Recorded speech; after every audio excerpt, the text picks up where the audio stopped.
Alhamdulillah, malam 11 kita akan melakukan taraweh di Mushola Nurul Iman, meraih ridho dan berkah Allah Subhanahu wa taala. Alhamdulillah, kami sama Mbak Nyonya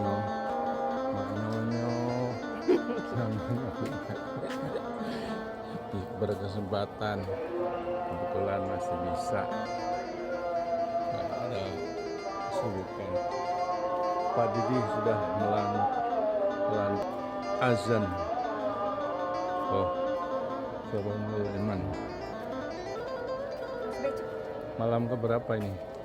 12 ya? Iya.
Kita akan diimami oleh Bapak Zainuddin, kemudian untuk kultum akan disampaikan oleh Bapak Hermansyah, sedangkan sholat tarawih akan diimami oleh Bapak Sakur. Demikian informasi yang kami sampaikan. Akhirul kalam, wassalamualaikum warahmatullahi wabarakatuh.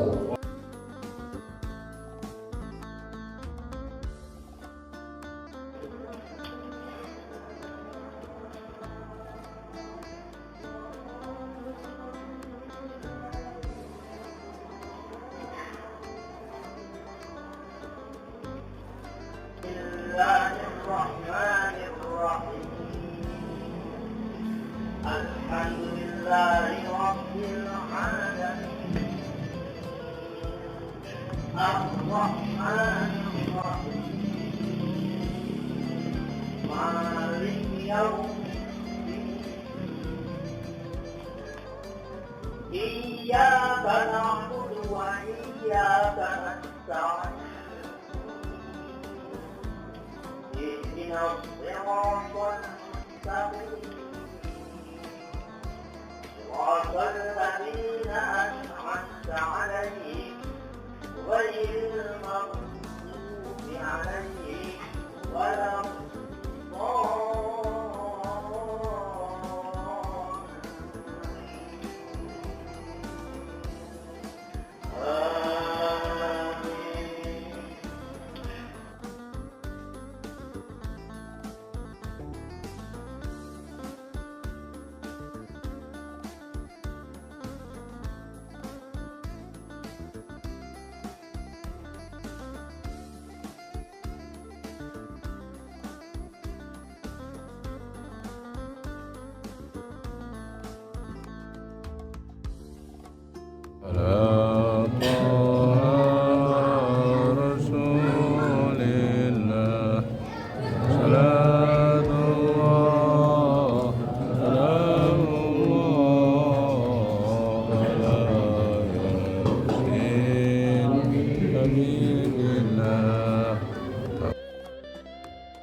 Assalamualaikum warahmatullahi wabarakatuh. Waalaikumsalam. Alhamdulillahirabbil alamin. Wassalatu wassalamu ala asyrofil anbiya'i wal mursalin wa ala alihi wa sahbihi ajma'in. Hamdan katsiran thayyiban mubarakan fihi. Raditu billahi rabban wa bi islamihi wa bi Muhammadin abdihi wa rasulih. Pertama kita panjatkan syukur yang tidak berhenti dan tidak terhingga kepada Allah Subhanahu wa Ta'ala atas segala nikmat karunia-Nya, nikmat iman, Islam, dan umur, nikmat sehat walafiat, lebih nikmat kita bisa berpuasa di atas keras. Salawat dan salam kepada Nabi Muhammad. Saya ingin melanjutkan tentang fikih muamalah. Memang saya ingin hanya menerangkan atau menyampaikan tentang fikih muamalah. Kalau fikih ibadah sudah banyak ustadznya, saya mencoba fikih muamalah. Seperti yang disampaikan sebelumnya, bermuamalah itu adalah interaksi antara manusia dalam melihat kebutuhannya dan semata-mata urusan itu. Kemarin saya sudah sampaikan bahwa bermuamalah itu bagian dari kita memasuki Islam secara kafah. Artinya masuk Islam secara sempurna, maka di antara untuk mencapai kafah itu adalah kita beribadah sesuai syariah, bermuamalah pun juga sesuai syariah. Di dalam bermuamalah ada kaidah fikih atau hukum dasarnya, yaitu apapun di dalam bermuamalah boleh, seperti Rasulullah mengatakan untuk urusan duniawi kalian tidak paham, tapi untuk urusan akhirat aku lebih paham. Nah, kita hari ini coba sedikit bicara tentang muamalah. Kalau kaidah fikih muamalah adalah boleh, bukan berarti semuanya boleh, pasti ada batasannya, yaitu yang dilarang. Nah, hari ini kita coba sedikit singgung apa-apa saja yang dilarang di dalam bermuamalah, apa-apa saja transaksi yang tidak diperkenankan atau tidak boleh di dalam bermuamalah. Kalau satu di antara yang dilarang ini kita lakukan, berarti kita tidak bisa menyebutnya bahwa muamalah kita sudah sesuai syariah, karena ada yang kita langgar akan dilarang. Yang dilarang saya bagi ke dalam 5 besar. Ada 5 besar hal-hal atau transaksi atau perbuatan yang dilarang. Yang pertama disebut dengan maisir, yang kedua disebut dengan gharar atau gis, yang ketiga disebut dengan haram, yang keempat kita sering mendengarnya riba, yang kelima kita menyebutnya batil. Kalau disingkat akronimnya menjadi maghrib. Bukan berarti kita dilarang menjelang sholat maghrib, jangan salah paham nanti. Mulai hari ini PLN melarang kita sholat maghrib juga. Tapi maghrib di sini adalah sebuah akronim, sebuah singkatan untuk kita memudah mengingatnya apa yang dilarang di dalam transaksi secara Islam. Yang pertama kita coba ulas sedikit tentang maisir. In Arabic maisir, in bahasa spekulasi. Artinya apa? Kita tidak boleh ada unsur spekulasi dalam bermuamalah atau dalam bertransaksi. Apa yang kita maksud dengan spekulasi? Sederhananya ada pertaruhan di situ, ada kalah menang, ada untung rugi, ada yang dapat, ada yang hilang. Itu spekulasi. Yang paling sering kita dengar bagian dari spekulasi adalah judi. Judi itu bagian dari spekulasi, tapi tidak semata-mata judi itu spekulasi. Tapi spekulasi bagian diantaranya adalah judi. Judi itu pertaruhan. Ada yang kalah, ada yang menang, ada yang dapat, ada yang hilang, ada yang tidak kebagian. Itu pertaruhan, itu maisir. Nah, di dalam kita bertransaksi bermuamalah tidak boleh ada unsur maisir, tidak ada pertaruhan terus seperti ini. Kambing ini saya beli hari ini, kambing ini saya beli hari ini 10 juta misalnya, 10 juta. Kali-kali aja 2 bulan kemudian, kali-kali aja 2 bulan kemudian orang akan melihat bahwa bisa jadi harga kambing akan naik. Tapi apakah ini bisa dipastikan? Ada unsur maisir. Tetapi yang paling gampang contoh maisir itu spekulasi dalam hal mata uang. Kalau dalam bentuk barang, orang masih mengatakan, Pak, itu bukan maisir, tapi itu bisa perkirakan silakan. Tapi sandwich adalah mata uang. Contoh dolar, kita berani pertaruhkan dolar hari ini 16.000, apakah 2 bulan kemudian 16.000 atau 13 bulan kemudian 2 tahun kemudian 13 bagian dari Mesir. Atau contoh lagi pertaruhan dalam perjudian itu juga Mesir. Dan banyak contoh lain yang dikategorikan Mesir. Singkat cerita, melakukan transaksi yang bersifat Mesir, spekulasi, pertaruhan atau perjudian. Unsur yang kedua, goror. Goror itu in bahasa sesuatu yang tidak pasti, sesuatu yang tidak jelas, itu masuk kategori goror. Contoh, kita dalam transaksi jual beli tidak boleh ada goror, tidak boleh ada ketidakpastian ataupun tidak boleh ada yang tidak jelas. Saya ambil contoh misalnya dalam jual beli barang, tidak boleh ada ketidakpastian, tidak boleh ada ketidakjelasan dalam 3 hal. 1, harganya, 2, mutunya, 3, pengiriman atau delivery-nya. Contoh, saya jual barang kepada A, saya harus pastikan mutu barangnya. Tidak boleh yang tidak pasti. Oke, harganya berapa? Tidak boleh pakai jika.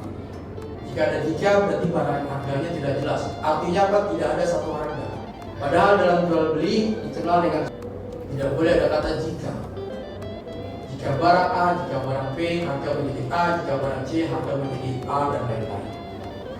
Oke, itu goror. Tidak boleh ada ketidakpastian, ketidakjelasan dalam harga, mutu, dan pengiriman. Dan yang kedua, G juga bisa bermata gis. Gis itu disembunyikan. Ada sesuatu yang kita sembunyikan. Contoh, kita jual beli HP sesama teman. HP-nya kita tahu bahwa keypadnya sudah rusak.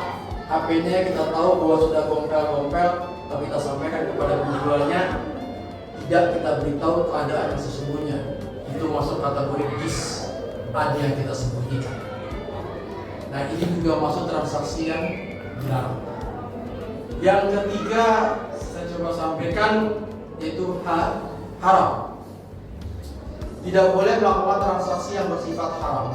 Haram itu saya buat mudah saja ada 2. Haram secara zat dan haram secara non-zat, atau haram secara cara. Kalau dikatakan haram zat, itu dari awalnya dari zatnya pun sudah haram. Haram. Artinya tidak ada daya upaya manusia untuk menjadikannya halal, karena zatnya sudah haram. Contoh yang paling mudah dan ekstrim adalah babi. Babi itu zatnya sudah haram. Mau diapain pun haram. Even katanya pernah viral makan babi diucapkan dengan basmalah, haram. Diakhiri dengan hamdalah, haram. Kenapa? Zatnya sudah haram. Haram kalau dalam zat. Kalau babi, kita teman babi, dari mulai kulitnya, dagingnya, tulangnya, bumbunya, airnya, apapun yang mengatakan zat yang haram, itu pun sudah haram. Tidak diperkenankan jual beli kepada zat yang haram. Bagaimana jika kita membiayai atau kita berjual beli berpatungan dalam hal pemeliharaan babi? Tetap haram karena zatnya melekat di situ. Itu contoh yang kedua, haram secara cara. Haram itu zatnya halal. Zatnya halal, tapi caranya haram. Contoh, bapak-bapak, ibu-ibu punya uang rupiah di dalam dompetnya.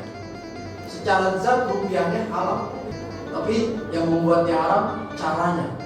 Bagaimana? Cara dapatnya, cara mengeluarkannya, cara mengelolanya, sehingga yang awalnya zatnya halal itu menjadi haram. Karena zatnya halal, tapi caranya yang membuat dia haram. Oke, semoga waktu hidupnya kita bisa rangkum semua menjadi maghrib. Yang berikutnya ri. Ri itu riba. Riba ini yang paling sering kita dengar, tapi apakah pemahaman kita tepat tentang riba? Salah satu yang paling atau unsur yang paling kita sering dengar tapi susah kita hindari, ya riba. Karena sama-sama kita tahu riba itu dosa besar, tapi kita kadang-kadang suka terangkat riba. Atau mungkin karena kita udah tahu apa. Oke, saya berikan ilustrasi. Riba itu adalah sesuatu yang bertambah, sesuatu yang bertumbuh, dan sesuatu yang berlebih. Jadi kalau ada tambah tumbuh lebih, itu bisa masuk kategori riba. Pertanyaannya, apakah setiap yang tambah, setiap yang tumbuh, setiap yang lebih pasti riba? Jawabannya belum. Kita penuhi dulu unsur yang kedua dalam riba. Nanti unsur dalam riba itu ada 5. Dan bapak-bapak dan ibu-ibu paham dan bisa memahaminya. Unsur yang kedua adalah pinjam meminjam. Jadi tambah tumbuh lebih itu akan menjadi riba pinjam meminjam. Tapi kalau saling memberi dan ada tambahan di situ, itu tidak menjadi riba. Contoh misalnya, contoh mohon izin Pak Sabur. Saya biasa tukar-tukar kiriman sama Pak Sabur. Hari ini Pak Sabur kirim satu mangkok sop ayam contoh Pak. Besok saya kembalikan lagi dengan sop ayam 2 mangkok. Pak lebih itu Pak, itu tidak masuk kategori riba karena itu pemberian. Tapi riba itu adalah pinjam meminjam, tumbuh lebihnya karena pinjam meminjam. Unsur yang ketiga, waktu sudah habis. Unsur yang ketiga yaitu adanya penangguhan waktu, adanya tempo. Pak Sakur pinjam uang hari ini sama saya 1 juta, Pak Sakur akan katakan, Pak Herman saya kembalikan tanggal 25 Maret. Berarti ada penangguhan waktu. Dalam penangguhan waktu itu, yang kira-kira sekitar 14 sampai 15 hari, dalam penangguhan waktu itu belum terjadi riba jika saya tidak mengatakan 1. Pak Sakur, jika Pak Sakur kembalikan tepat tanggal 25, Pak Sakur kembalikan ke saya 1 juta. Tapi jika Pak Sakur kembalikan tanggal 26, Pak Sakur tambah 5.000. Jika Pak Sakur kembalikan tanggal 27, Pak Sakur tambah 5.000. Pak Sakur kembalikan tanggal 28, Pak Sakur tambah 5.000. Berarti sudah 3 kali 5.000. 3 kali 5.000 itu jelas-jelas sah. Oke, saya rasa waktunya sudah cukup sampai episode yang keempat aja dulu. Coba ya, kalau selanjutnya nanti kita bisa tarawih sampai jam 10. Kita bagi-bagi ilmunya lain kali. Jadi hari ini cuma sampai riba dulu dan ribanya pun baru sampai tambah tumbuh lebih sampai kepada tembak waktu. Masih ada 2 unsur lagi, mungkin besok kita lanjut kalau masih ada waktu dan kesehatan. Billahi taufiq wal hidayah. Wassalamualaikum warahmatullahi wabarakatuh.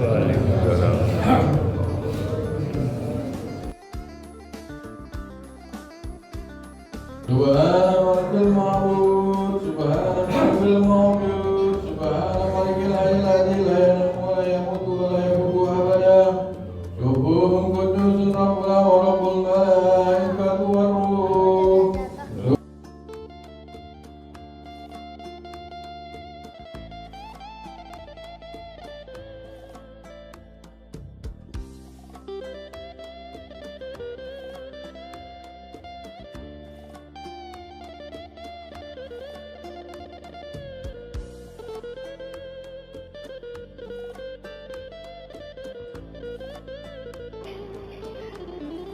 الله أكبر.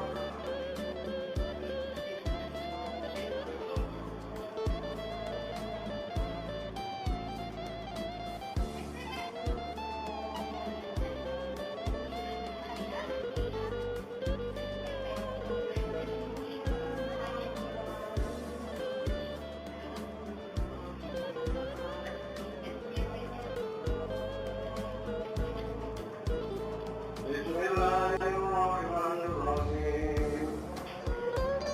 الحمد لله رب العالمين الرحمن الرحيم مالك يوم الدين إياك نعبد وإياك نستعين اهدنا الصراط المستقيم صراط الذين أنعمت عليهم غير المغضوب عليهم ولا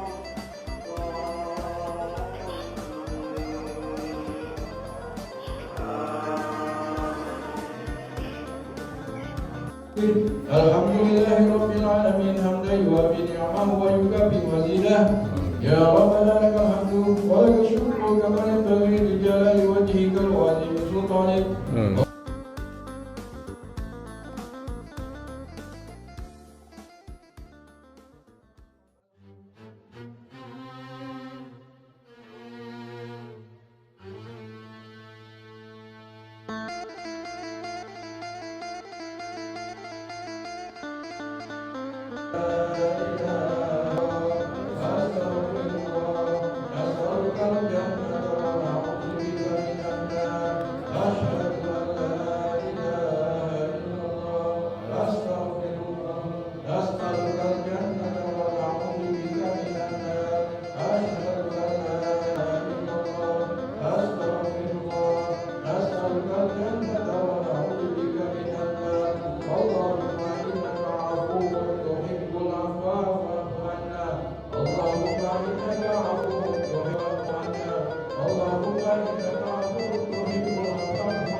Bismillahirrahmanirrahim. Nawaitu sawmadi an adai fardhi syahri Ramadan hadhihi sanati lillahi ta'ala. Sallallahu